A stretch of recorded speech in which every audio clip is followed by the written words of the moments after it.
दूल्हे की सालियो हरे दुपट्टे वालियो दूल्हे की सालियो हरे दुपट्टे वालियो जूते दे दो पैसे ले लो जूते दे दो पैसे ले लो जूते दे दो पैसे ले लो I love the show. I keep saying it every week. I'll keep saying it every week until the show is done. And I love Miss Marvel. This is honestly my favorite show on television, and I feel like at this point I'm getting tired of saying that because it feels very repetitive. But you know what, let's dive into it. Right, from the conversation that the father has in the show with the son getting married, and he's like, a man who chooses family is never alone. And I'm like, I was tearing up. He says, yes, you might have only $732 in your bank account, but you with Janoon, with like Janoon.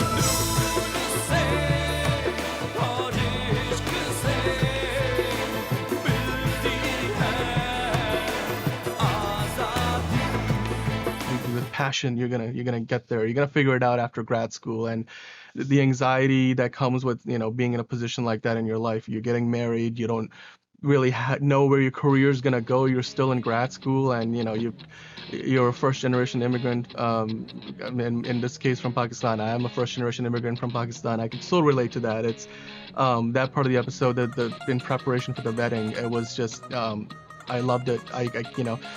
When you're from that part of the world, when you're from India, Pakistan, Bangladesh, when you're from South Asia, you basically, these times of your lives are like some of the ones you cherish the most. It's a beautiful thing, and it's something that is celebrated in this show like I've not seen in any, Hollywood-based production before. Music is an essential part of the South Asian identity for anybody. Just ask anyone. I'm like, music is what helps define us as a people in many ways, and this show really shows that, and it celebrates that. And then this episode, you've got the Department of Damage Control coming in, strolling into the mosque, walking onto the prayer floor, and they're there just demanding that they let the people at the mosque let them search the place without a warrant, and they try to intimidate them, and Nakia stands up to them, and I'm like, yeah, you do that, absolutely. And then it's the whole idea of good Muslims spy on bad Muslims. Like it's the whole in a post 9/11 world. I mean, they critique that aspect of our society, which is an unfortunate part of our society that we live in today. It's almost like institutional racism in a way, and the show very subtly, but if you're paying attention, it again, it critiques it, does it in a tasteful manner, doesn't go over the top, it doesn't get in the way of of the story of the show or trying to make a statement or anything like that.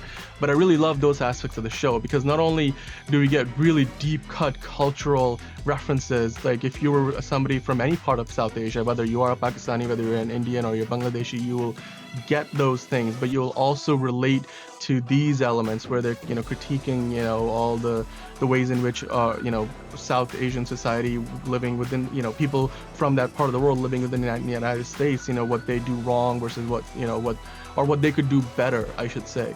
They do a fantastic job of critiquing that, as well as obviously, like I said, institutional racism, a form of that. They critique that in this episode. It's fantastic. I have to say there are some imperfections in the show. Like I think what seemingly are the villains of the show, it feels like their motive, they turn up the ante on almost a dime. I felt like that was a little bit rushed, but at the same time, I'm willing to give them the benefit of the doubt, because hey, we're 3 episodes into it. I know it's kind of halfway. We're halfway there, living on a prayer.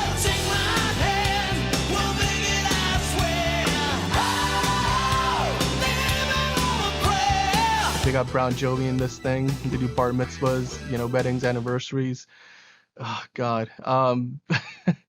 This show is so well fleshed out. Honestly, more than any other MCU show, this is my favorite show so far to date. I think it is the best MCU has done on Disney Plus to date, and each and every week it continues to show you exactly why you should be watching this show and paying very close attention. I mean, hey, they got things like they're talking about jinns. I mean, I grew up in Pakistan. I was born in Karachi, like which is mentioned quite a few times in this episode, and I moved out of there when I was 9. I moved to the UK and then later to the United States, and they bring up, you know, jinns, and I used to watch this show in Pakistan called Anak Wala Jinn, basically, you know, a jinn with eyeglasses, or a genie with eyeglasses, with glasses, Anak meaning glasses, and yeah, so just the callbacks. I was grinning ear to ear. I was tearing up. I literally, once the show ended, I'm not lying to you, I cried for 5 minutes. I literally sat down and I cried. No joke.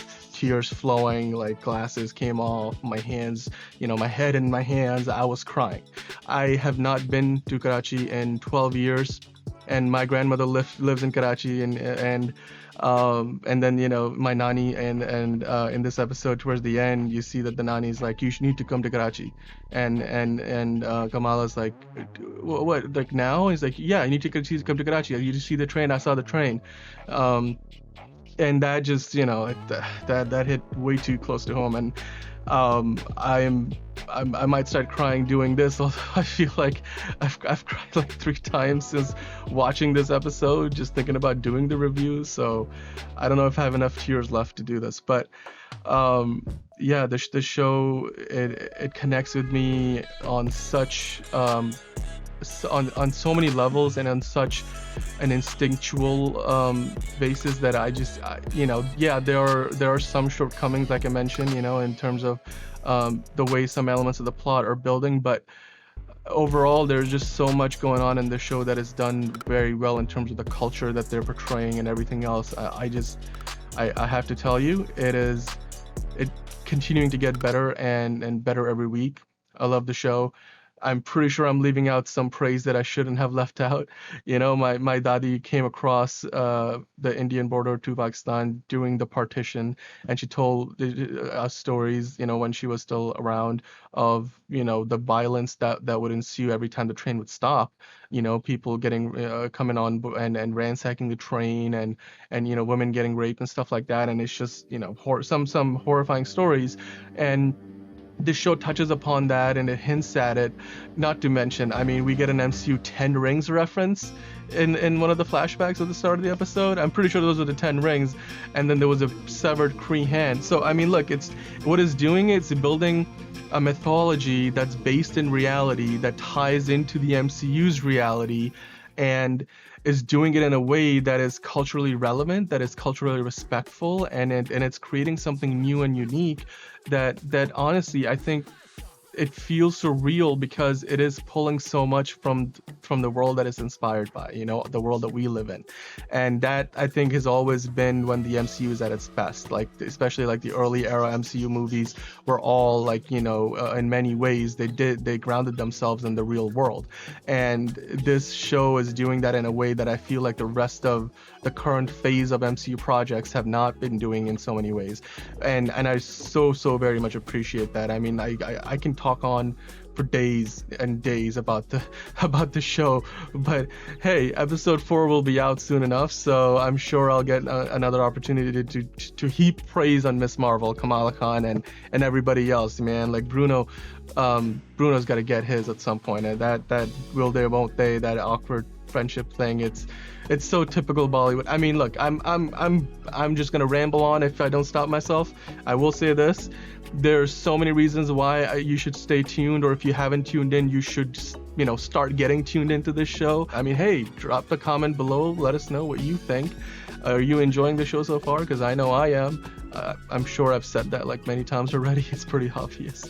Yeah, they're going to Karachi in the next episode, and I've been thinking about, you know, taking a vacation this summer or going somewhere, and that if that episode really hits me the way it does, I mean, I haven't seen Karachi in a while. You know, I grew up in Shah Faisal Colony, and my nani used to live in Clifton. Now she lives in a part of different part of the city, and I'm looking forward to seeing how they show Karachi, whether they actually film there or not.